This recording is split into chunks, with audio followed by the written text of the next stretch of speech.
오늘 또 이 말씀을 통해서 은혜 받는 저와 여러분 되시기를 주 예수님의 이름으로 축복합니다.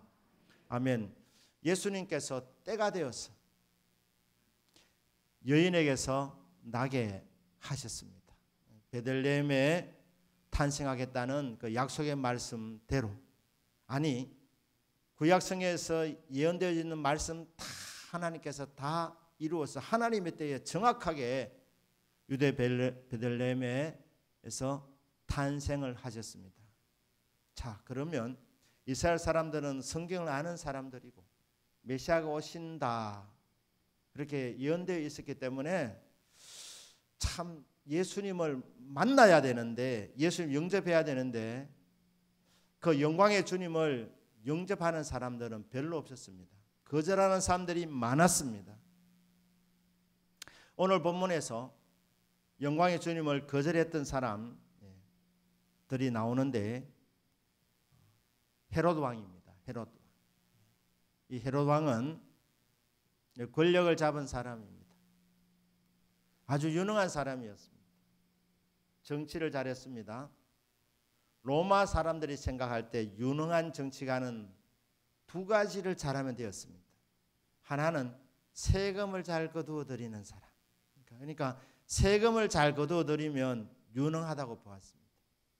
또 하나는 데모가 일어날 때, 소요가 발생할 때 쉽게 진압하는 사람. 이 헤롯은 말입니다. 이 두 가지를 잘했습니다. 그러니까 이스라엘 사람들 그 세금을 잘 거두어 가지고 로마에 바쳤습니다. 아울러서 이스라엘 땅에서 데모가 일어날 때마다 무리 없이 그냥 쉽게 진압을 했습니다. 그래서 로마 황제나 로마 사람들이 보게 될 때, 아, 헤롯은 이 유능한 사람이구나, 정치를 잘하는구나 그렇게 생각하고 유대 왕으로 이렇게 임명을 했습니다. 그리고 유대 왕으로 부임했을 때가 주전 37년입니다. 주전 37년에서 주전 4년 될 때까지 이렇게 오랜 세월 동안 유대의 왕으로 있었습니다. 그런데 이 사람이 유능했지만 아주 포악한 사람이었습니다. 이 권력을 잡았으니까 그는 권세가 있고 지위가 있고 또 부유한 사람이었습니다. 그런데 그것 가지고 아주 잔인한 이런 일들을 많이 했습니다. 부인이 10명이었습니다. 근친상간을 했던 사람이고, 이 권력으로 인해서 아내 중에 한 명을 죽이고, 장남을 죽이고, 두 아들을 죽이고 3명을 죽입니다.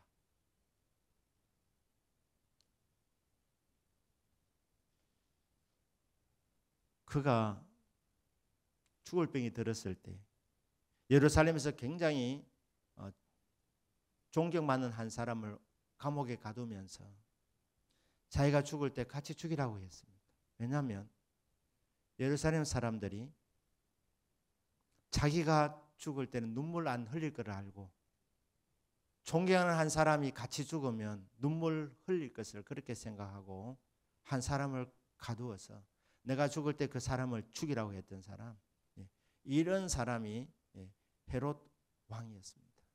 그는 부모님 중에 한 사람은 이스라엘 사람이고 한 사람은 에돔 사람입니다. 그래서 이스라엘 사람들이 순수 혈통을 좋아하기 때문에 이 피에 대한 열등감이 있었습니다. 그래서 유대인들의 환심을 사기 위해서 예루살렘 성전을 아주 대대적으로 이렇게 보수 공사를 합니다. 돈을 많이 들었습니다.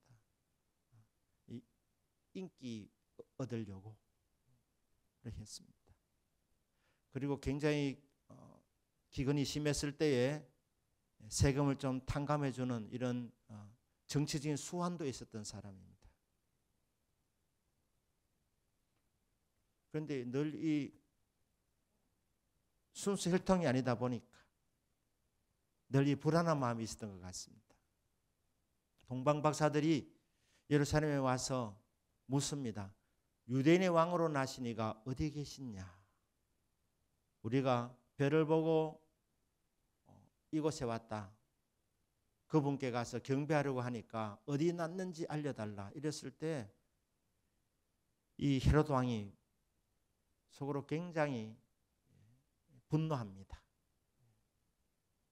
유대인의 왕으로 났다니까 자기가 지금 유대인의 왕 아닙니까? 그것도 이 힘을 총동원해 가지고 많은 사람을 죽이고 심지어 자기 가족들까지도 죽이면서 권력을 유지하려고 했던 이 권력욕이 굉장히 많았던 사람이 왕이 등장했다고 하니까 이 경계심을 갖게 된 것입니다. 질투하게 된 것입니다. 시기심을 갖게 된 것입니다. 겉으로는 태연하게 말합니다. 가서 유대인의 왕을 만나거든 나에게 알려주세요. 그럼 나도 가서 경배를 드리겠습니다. 사실 그렇게 말한 목적이 뭡니까? 유대인의 왕 자기의 라이벌을 제거하기 위해서 위치만 알려주십시오. 그렇게 속였던 것입니다.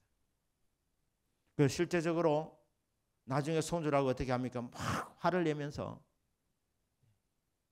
베들레헴의 2살 아래에 있는 사내 아이들을 다 죽여버립니다. 이게 헤롯 왕이 한 일입니다. 그는 자기 수단과 권력을 총동원해 가지고 유대 왕이 되었던 사람, 말씀드린 대로 지위도 얻었고 명예도 얻었고 부도 획득하고 권력을 가진 사람, 어떻게 보면은 다 가진 사람인데, 그런데 유대인의 왕이 났다는 말 들을 때 그 속에 있는 이 질투심, 거기다가 이 사람이 원래 잔인한 사람, 포악한 사람 아닙니까? 그러니까 이것이 말입니다. 좋지 않은 쪽으로 그렇게 발동이 된 것입니다. 이 헤롯 왕은 예수님을 대적한 사람입니다. 예수님을 영접해야 될 사람이, 예수님을 맞이하면, 평화의 왕을 맞이하면 그 마음에 기쁨이 오고 평화가 임하는데, 유대인의 왕으로 나신 이를 경쟁자로 느껴서 2살 아래의 사내 아이를 다 죽이는 이 어리석은 선택을 한 사람이 헤롯 왕입니다. 왜 그렇습니까? 그가 다 가졌지만 진짜 가져야 될 것 딱 한 가지를 못 가지고, 그게 뭐냐면 마음에 평화가 없었기 때문에. 여러분, 평화는 평화왕이신 예수님을 만날 때만이 우리에게 주어지는 선물인 줄로 믿습니다. 세상에서 아무리 많은 것을 가졌다 하더라도 평화의 왕이신 예수를 만나지 못한 사람은 기본적으로 마음에 불안이 있습니다. 염려가 있는 것입니다. 오늘 이 밤이 저와 여러분이 평화의 왕이신 주님을 다시 한번 믿음으로 만나는 밤이 되기를 주 예수님의 이름으로 축복합니다. 아멘. 또 예수님을 만나지 못한 또 다른 부류의 사람이 등장하는데, 그게 바로 오늘 4절 5절에 나와 있는데, 왕이 모든 대제사장과 백성의 서기관들을 모아 그리스도가 어디서 나겠느냐 물으니, 이르되 유대 베들레헴에 오니 이는 선지자로 이렇게 기록된 바. 자, 여기 보면 대제사장과 백성의 서기관들, 헤롯 왕이 소집합니다. 왜냐하면 유대인의 왕으로 나신 이가 어디 계시느냐, 이런 동방박사들의 질문을 들었기 때문에 유대인의 왕으로 나시는 분이 있다면 어디서 나겠느냐, 이제 질문을 던진 것입니다. 그때 대제사장과 서기관들이 이구동성으로 답을 합니다. 이게 바로 미가서 5장 2절 말씀이었습니다. 유대 땅 베들레헴아, 너는 유대 족속 중에 작을지라도 이스라엘 다스릴 자가 내게로 나올 것이라. 그의 근본은 상고의 영원에 있느니라. 이 예언의 말씀입니다. 베들레헴은 화려한 도시는 아니었습니다. 예루살렘에 비해서 작은 도시였습니다. 그런데 이 베들레헴이 작지 않다는 거예요. 왜냐하면 이 베들레헴에서 이스라엘을 다스릴 진짜 왕이 탄생할 것이라고 말씀했습니다. 그런데 그 메시아는, 그 왕은 그의 근본은 상고에 영원에 있느니라. 이미 영원 전부터 존재하는 분이다. 그분이 베들레헴에서 탄생할 것이다. 이렇게 예언이 되어져 있습니다. 이 답을 한 겁니다. 5절에서 유대 베들레헴입니다. 유대인 왕으로 오실 분은 베들레헴에서 올 것입니다. 이렇게 답을 했습니다. 자, 이 답을 한 사람들이 어떻게 합니까? 예수님을 찾아가야 되는데 유대인 왕으로 탄생하신 분은 베들레헴에서 나실 것입니다. 알고 있었다면 그들이 앞장서 가야 되지 않겠습니까? 베들레헴으로. 그런데 동방 박사들만 보낸다는 것입니다. 여러분, 성경 지식만 있고 머리에는 성경 지식이 있는데 행함이 따르지 아니하는 그 믿음은 굉장히 위험할 수가 있습니다. 저와 여러분은 머리로 믿는 믿음이 아니라 가슴으로 믿을 수 있는 믿음이 되기를 축복합니다. 손과 발로 움직일 수 있는 믿음이 되기를 주님의 이름으로 축복합니다. 이들이 성경 지식은 정확하게 알고 있었습니다. 답이 그냥 나왔습니다. 베들레헴입니다. 베들레헴. 미가서 5장 2절에서 말씀이 예언되어져 있습니다. 그래서 유대인 왕으로 나신 이것이 분명하다면 그분은 베들레헴에서 나섰을 것입니다. 동방 박사들에게 답을 준 것입니다. 그런데 알고는 있지만 그들이 예수님께로 찾아가지 않았습니다. 왜 그랬을 것 같습니까? 그들은 아쉬운 것이 별로 없었기 때문입니다. 그 당시에 대제사장들, 서기관들 대접받는 위치에 있었습니다. 이스라엘의 상류층에 속한 사람들이었습니다. 존경받고 대접받고 사회적 지위와 명성이 있는 사람들이었으니까 별로 아쉬운 것이 없었습니다. 별로 주님이 메시아가 오실 필요성을 별로 못 느낀 사람들이 바로 이 사람들입니다. 그렇기 때문에 성경 지식은 갖고 있었어도 찾아가지 않았던 것입니다.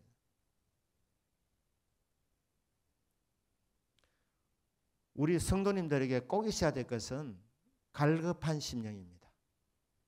사모하는 심령입니다. 하나님이 절실하게 필요해야 되는 것입니다. 저는 하나님 없이는 안 됩니다. 주님 임재하여 주십시오. 저는 주님 만나야 합니다. 은혜 받아야 됩니다. 주님 사랑 받아야 합니다. 주여 은혜 베풀어 주시옵소서. 이렇게 사모하는 마음이 있어야 됩니다. 그런데 예수님 탄생할 당시의 대제사장과 서기관들은 지식은 있었지만 성경 지식은 갖고 있었지만 갈급한 마음이 없었기 때문에 사모하는 마음이 없었기 때문에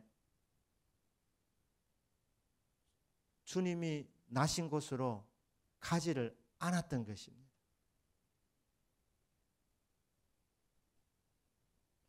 오늘 성탄절 전야입니다.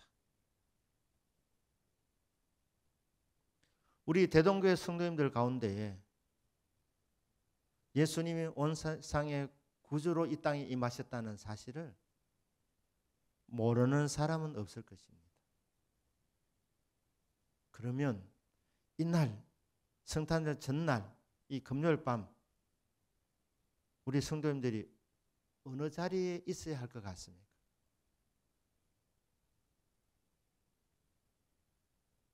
주님을 예배하는 자리에 있어야 되는 겁니다. 여러분이 진짜 아신다면, 여러분이 알고 있는 성경 지식이 진짜 여러분이 정말 진리로 믿는 것이라면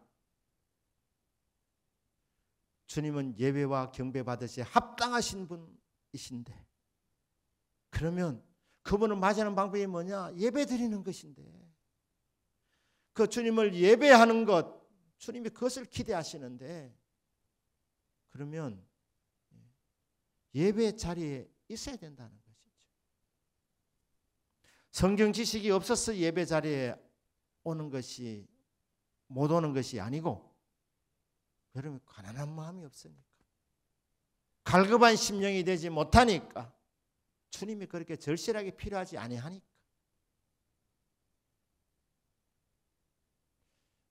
그 속 보이지 않는 것은 아니냐, 안타까운 마음입니다. 오늘 이 자리에 여러분 다른 데 가지 않고 예배드리러 오신 여러분들 주님 이름으로 환영하고 축복합니다. 여러분 예배를 받으시고 주님의 거룩한 임재를 경험하는 이 밤이 되기를 주 예수님 이름으로 축복합니다. 아, 너는 무슨 이유가 있습니까? 무슨 까닭이 있습니까? 자, 그런데 예수님 당시에 대부분이 주님을 환영하지 않았습니다. 영접하지 않았습니다. 찾으러 가지 않았습니다. 성경 지식을 갖고 있는 사람들도 찾아가지 않았다 이 말입니다. 그런데 주님을 찾아간 무리가 있는데 바로 동방의 박사들입니다. 이들이 말입니다, 동방 박사를 그리는데 별을 보고 연구하는 사람들이었을 것입니다. 거기는 뭐 미신도 좀 들어있을 것이고, 또 그 당시는 이 사람들이 엘리트들이고 별을 연구하는 사람들이니까 과학자라고 할 수도 있습니다. 뭐 섞여져 있는 사람인데, 자, 이 동방 박사들이 어느 날 이제 별을 해는 밤을 보내고 있었습니다. 이 별은 나의 별, 저 별은 나의 별, 이렇게 하고 있는데 갑자기 이상한 별이 등장한 것입니다. 저 별이 뭔가? 이 동방 박사들이 이 별을 보다가 깨닫게 됩니다. 아, 저 별은 유대인의 왕이 탄생된 것을 알리는 별이다. 왜냐하면 유대인이 아닌 발람이라는 그 선지자가 그 예언해 놓은 게 있습니다. 야곱에서 앞으로 큰 별이 등장한다. 대단한 지도자가 등장할 것이다. 이게 예언이 되어 있기 때문에 이게 그 당시에 고대 근동 지방에 쫙 퍼져 있었습니다. 아, 그 별인가? 이 생각이 딱 들어오게 되면서, 아, 왕이 나셨구나. 예언되어졌던 그 왕이 나셨구나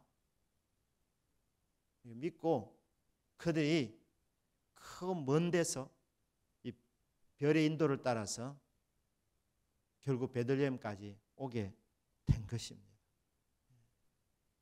예루살렘에서 서기관들이 성경 지식은 갖고 있었지만 그곳에서 베들레헴까지 찾아가는 데는 한 20리 정도밖에 안 되니까 마음만 있으면 갈 수 있습니다. 하지만 이 동방에서 온 사람들은 지금으로 하면 이란 지역이 아니겠냐 그렇게 추측들 하는데 그곳에서 정말 몇 달 걸려서 오게 된 것입니다. 그곳에 와서 예수님을 보고 아기께 경배하고 보배올려를 한금과 유황과 모략을 예물로 드리고 돌아가게 됩니다. 그런데 이들이 말입니다, 10절에 보면 그들이 별을 보고 매우 크게 기뻐하더라. 별을 따라왔다가 예루살렘 그 헤롯을 만나서 묻고, 그리고는 다시 그 왕궁에서 나와서 길을 가려고 하니까 별이 다시 나타나서 그 별의 인도를 받아가지고 한 집에 이르렀을 때에 별이 멈추게 되는 겁니다. 그러면 이 집에 유대인의 왕으로 아기가 탄생한 것을 깨닫게 된 겁니다. 그래서 그들이 어떤 반응을 보입니까? 별을 보고 매우 크게 기뻐하고 기뻐하더라. 마음으로 기뻐한 것입니다. 그럼 신앙생활은 머리로 믿는 것이 아니라 마음으로 믿으셔야 합니다. 가슴으로 믿으셔야 합니다. 마음으로 믿으면 증거가 뭐냐? 마음에 기쁨이 넘치는 겁니다. 기쁨이 솟아나게 되는 겁니다. 별을 보고 매우 크게 기뻐하고 기뻐하더라. 저와 여러분에게 이 기쁨이 있기를 주 예수님의 이름으로 축복합니다. 누가 예수를 만나느냐? 여러분, 사모하는 자 예수님 만납니다. 잠언서 8장 17절입니다. 오늘 제가 드리고 싶은 말씀입니다. 나를 사랑하는 자들이 나의 사랑을 입으며 나를 간절히 찾는 자가 나를 만날 것이니라. 주님 사랑하는 자가 주님의 사랑을 받습니다. 믿습니까? 주님을 간절히 찾는 자가 주님을 만납니다. 믿습니까? 얼마만큼 사모하느냐? 간절히 주님을 찾는 자는 반드시 만나게 되어져 있습니다. 나를 사는 자들이 나의 사랑을 입으며 하나님 아버지의 사랑도 받을 것이고 나도 그를 사랑하여 그에게 나를 나타내리라. 주님 만나게 된다는, 주님이 자신을 보여주신답니다. 누구에게?